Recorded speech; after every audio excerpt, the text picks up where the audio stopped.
According to a 2021 study by the Substance Abuse and Mental Health Services Administration, 75% of people who experience addiction eventually recover. Welcome to the Clear Minds podcast. I'm here with Anthony again. Anthony, Hey, Carlo. good to have you back. Good to be here. Yep, thank you for coming on last time and sharing about the your experience, strength, and hope. Um, Today, we'll talk a little bit different. I know you're really going to open up and want to share your story. Okay. I think that's amazing. How far you've come and how far there's still more to go. Um, yeah, I just want to thank you. Anthony and I met about a year ago. Yep. We were living in a sober living house. We met in the sober living. From the moment we met, we hit it off. We would go to the gym every day. Yep. Work related things. We would, go back and forth with each other. And yeah, you've been really a good friend and, you know, uh, lucky to know a person like you. Same here, on Carlo. this journey. Same here. Thank you. So, yeah, if you'd like to, maybe just say, how you grew up or how it started. Well, I grew up in New Jersey. I grew up in the Trenton area of New Jersey. And it was there was five of us. I got two brothers and two sisters. And Yeah, when we were young, I mean, my father was, he was a my mother separated from him. He was abusive towards her. And he had, he had, he had a drinking problem and a drug problem. So growing up, as I remember, I mean, me and my brothers and sisters, we lived, we lived in an area of Trenton called South Trenton. And it was, pretty rough area. It was like pretty rough. A lot of drugs being sold around our neighborhood. I remember, I mean, going back and just, thinking about, for me, how it started, regarding alcohol and drugs. When I was 13 years old, I took my first drink. And, I remember, 13, you said? at 13, at 13, I took my first drink and I had, I had a blast. I mean, I was talking to people, I went out with friends and it was like a new me. I was able to talk to people. I felt comfortable. And, since that first drink, I mean, I would look forward to the weekends because that's what then I started drinking on the weekends. I mean, it was, it was just, I mean, for me in the beginning, I mean, I have to be honest, it was a lot of fun. There was a lot of fun in the beginning. I enjoyed myself, but at an early age, I mean, by the time I was 15 years old, I was living in New Jersey. By the time I'm 15 years old, I started experimenting with hard drugs. So drugs are part of my story too, alcohol and drugs. I was doing at 15 years old, I was doing heroin. I wasn't shooting it. I was snorting it at 15 years old. And then I had an older brother that, he, he was on heroin. He was, he was, shooting heroin. And that made our house, my brothers and sisters, it made the house pretty crazy, having him and his addiction and him coming in and out. And my mother was, my mother's a saint. I mean, she worked two jobs just to, just so we could have a roof over our head. And she, I mean, my mother's great. She's awesome. I love her very much. But that made the house crazy, having my brother, growing up. I mean, having my brother on drugs, and eventually what happened is, by the time I was 16 and 17 years old, I mean, it had gotten pretty bad for me. And I had, I remember I got introduced to the AA program at a young age. I was 15 when I went to my first meeting Wow. at 15 years old. But it didn't stick. I mean, I believe I was just too young. Um, but by the age of 16 and 17, I mean, it got really, really bad for me. So I was put into uh, it's a long-term treatment center for adolescents, for young, teenagers. I was put in that. That was in Philadelphia. I was there. It was called the Bridge. I was there for a year and 2 weeks, um, and I did that. I did that program. Um, when I when I got out of there, I lived in Philly in the Kensington area. I lived in Philly, and I just kept going to I was going to meetings. Um, then I ended up moving. This is after I left the treatment center. I ended up moving from Philadelphia to Atlantic City. I worked in Atlantic City. Had my own place. I was still pretty young. I was probably around 19ish, around that area. I Eventually I started hanging around. I had this friend that I grew up with that he did some prison time, and he came out and he was in Atlantic City. So we kind of met up, me and this friend, and I started hanging around people again. Hanging around the guys that I used to live around. I started just doing things I shouldn't have been doing. What was the reason to move to Atlantic City, to get away from Philadelphia, or It was, yeah, and it was just like for a change. And I had got a job in okay? Atlantic City in the casinos, Mhm. so I had, I had a job in the casinos, so that's kind of why I moved. And I had the older brother, the one that wasn't, the one that was struggling with drugs. He had gotten sober, Wow. and Did he do that through his own or program, yeah, or he went to a treatment center, and he also lived in Philly too, and he ended up, getting sober, and to this day, he's got close to 40 years. that's amazing. Yeah, he's That's still amazing.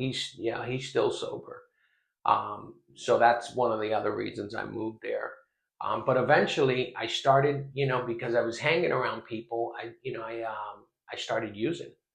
I started using again.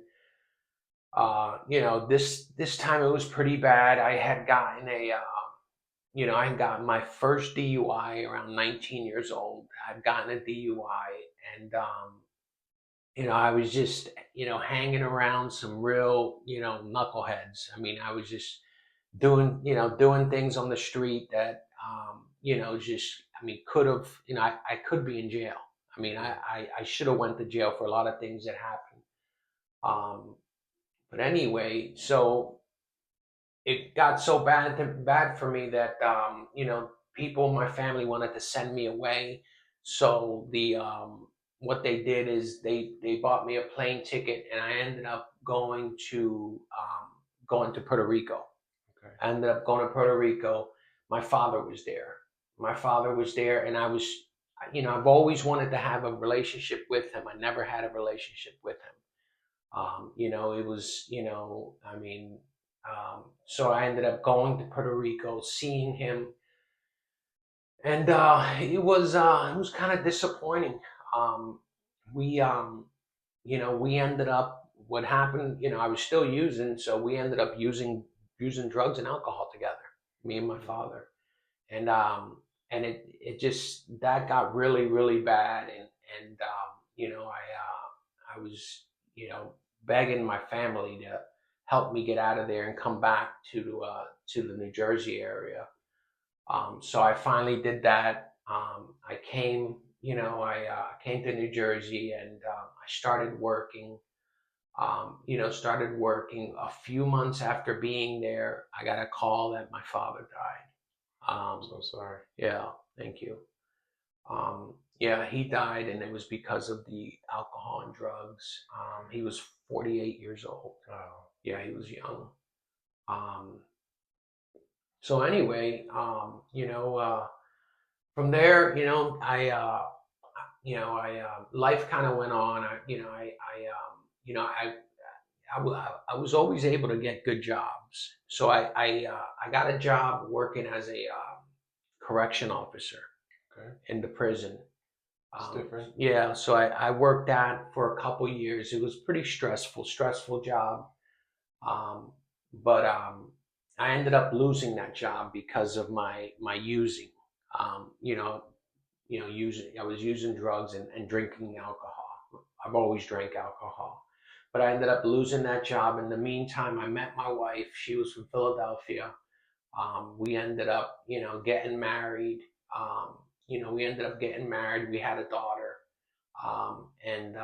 We always wanted to go to Florida, so after living in Philadelphia for some years, we ended up moving to Florida. We stayed married, and I have 3 kids. We raised those kids in Florida. The whole time I was here in Florida, I still kept using. I would go out on the weekends, hang with my friends, and I kind of like learned to use and kind of have a family at the same time. Being married with kids, I kind of learned to do that, and I raised my kids. We had a lot of good times, a lot of vacations, a lot of you know. I spent a lot of time with my kids. I spent a lot of time with my son. They were raised right. You know, but I always felt like there was something missing, I always felt like there was a void inside of me, so um, that's kind of that's kind of how I felt, and I've always And struggled with anxiety, depression. Um, so through all these years, I was married for 25 years. In 2024, we got a divorce. Me and my wife, we divorced. It happened pretty quick, and my kids are, they're older now. They live on their own, and they're self, they take care of themselves. Um, I realize now that I've been to meetings. But one thing I never did was I never reached out and never was willing to work the steps. And I wasn't willing to kind of like surrender, like have a total surrender to God. I've always believed in God, and throughout the years I was married, I went to church, and so I've always had a belief in God, and a pretty strong belief. But but I was never, when I went to AA, I never wanted to take action. And I would always have a few months sober and then go back, because I never wanted to take action. And this time around, I've been taking action, and I want to take action. I want to work with my sponsor. I want to keep working the steps. I mean, I want to keep going to meetings. These are all things that were missing before. Sometimes I think maybe it was meant to be. That God had this all planned because, I mean, this time around, I just, it feels different inside. It feels different. Every day I ask to surrender myself to God, to His plan, not mine. I'm feeling good. I'm feeling good. I'm feeling better about myself. I mean, it's not perfect. It's definitely not perfect, and I have hard days. I had some hard days this week. I'm gonna just keep working with my sponsor and work the steps and go to meetings. I'm gonna keep doing that, and Progress, not perfection. right, That's what we strive. exactly, exactly. Um, So yep. you got so 13 years old. You started off drinking. You're in Jersey. You're drinking. Shortly thereafter, 16, you get into harder drugs. Um, from there, you seen your older brother, um, um, you know, face addiction. You moved to Philadelphia, to Atlantic City, to Puerto Rico to be with your dad. End up using there, and then sadly, coming back um, to Jersey and hear that your father passed away. Mm-hmm. With that heartbreaking news, you're there now, and you get married, you have kids. Um, you face some challenges there. It's like, well, what was so? What would you what made you say this time? This is when I want to be sober. I want to. What was the turning point? What was the the rock bottom that they Um, say? I mean, for me, I mean, the drinking got really bad. I a couple times I fell. I mean, I couldn't walk. I fell on my face. I mean, I that happened maybe over the last, it happened twice where I just, I was so drunk and obliterated that I couldn't even, I couldn't use my legs. I couldn't use my arms. So I had an episode where I fell. I fell on my face, um, and I realized I was letting that. I was doing this for me. It's all for me, but I can't say that it's not for my family, my kids, and my my mother and brothers and sisters, because I realized I was tired of letting people down, just so tired of letting people down. I mean, I just I just felt like I just it's time, get sober. You know what I mean? Get sober. I mean, I spent all those years. I mean, we're talking 35 years, maybe 35 to 40 years of using. But it's time to get sober. It just, just, I, You just got to be really, really ready. It's yeah, yeah, you yeah, got to be yeah, really ready. And it sounds, it sounds easy, that advice. Just get right. Just be sober. But hearing that, it's so difficult in the time. But there just comes a point when you're ready, and yep, and yep, and when you feel it, and then something is different. yeah. um, you're saying you experienced that moment, Hmm. when you're saying, this is it. This is it Yeah, this time. yeah, yeah. This is it. And, and what happened at the sober house, I mean, I was drinking, I was drinking while I was at the sober house. And, one night I drank and I passed out inside the room, and the pipe busted in the room. So water was coming in and going Gosh. into all the house. People are banging on my door, and they couldn't even wait. They couldn't get me. I wouldn't wake up because I was so passed out. I mean, things like that. That left a mark for me. Like, what are you doing? It's time to get sober and do it right. I try to listen to that voice that says I can do it. I can do it. I've been really reading the big book, and reading all the stories in there, and I can every story that I read I can relate to those, to the people, to all the people that struggled and got sober. And and I know that, what, if I keep doing, because I know what to do, if I keep doing what I have to do, then I will be okay. I mean, it's not saying it's going to be easy, because we're all going to have hard days, but God will get us through. He will.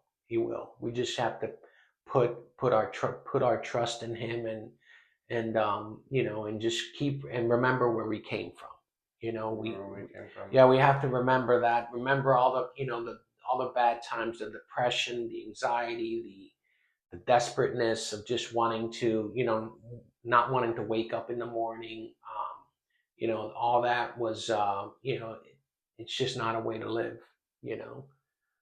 Yeah. We take for granted, people, what normal people do, just wake up, go to work, and for people who like us who went through addiction, it's so challenging Yes. just to live a normal, somewhat of what people consider a normal life, Right. to um, take for granted. It's like, we live our lives. It's like, just get sober, just get Mm-hmm. sober. That Mm-hmm. and most people, won't understand what that's like. And that's what I hope this helps people to understand, is that, it's just not here. It's flip a switch and it's over. It's these battles that we face. It's the like you say, that void, that hole you Yeah. had, that Yeah.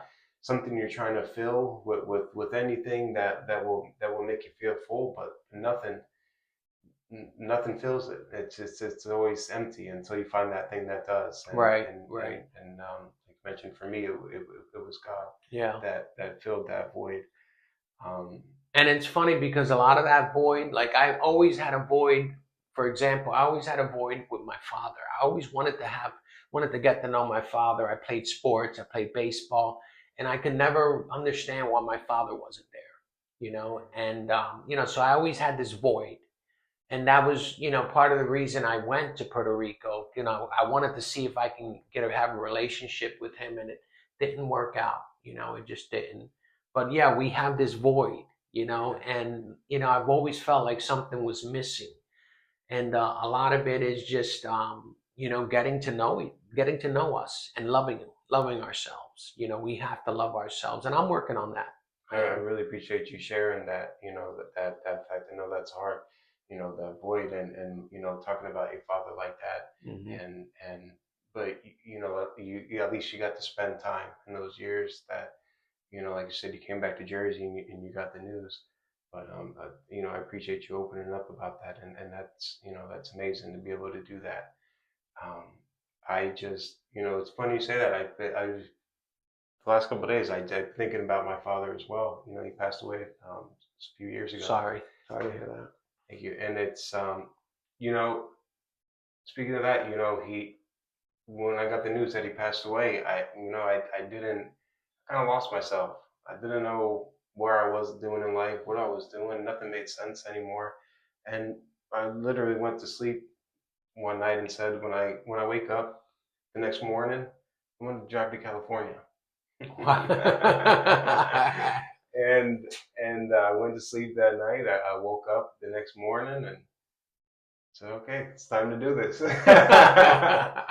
And I drove Going to Cali. going to Cali by myself. I remember I filled up my gas tank. I stopped by my mother's house. I gave her a hug. Didn't say what was going on, and from there just took off, and just traveled just by myself, and went from Wow. state to state, and ended up driving across the country 4 times trying to Wow. find myself. But it was that void. I was trying to Yeah. fill something, Yep. and Yep. I don't know what it was. Um, yeah. So we talked about, growing up, the issues of what addiction you face, the rock bottom, the where you're at now, when yeah, I mean, Yeah. anything else that you would like to No, I mean it's just, every day's an adventure, every and day's an adventure. we have to live one day at a time. So, I love what you've done with your podcast. I mean, the office. I mean, looks great in here. Thank you. But I think it's great what you're doing.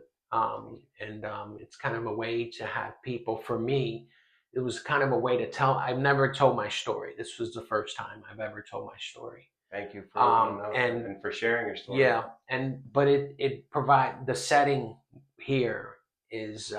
it helps, when you have someone that's nervous and, kind of has that fear of the public speaking. So that this is, the setting is perfect, Yeah. yeah, and it was good. So I'm glad, and I thank you for having me on your show. Thank you for coming. I'm glad you were comfortable, and maybe one day, we talk about the big book. Maybe one day we'll get into the big book and have a little discussion Hey, here. sounds good. You know, Yeah, you that's know, a great idea. for people who are familiar with it. Okay. But thank you, Anthony. Anybody out there who has any experiences they faced or anything with recovery, feel free to comment down below. And yeah, thank you again, Anthony, for coming by.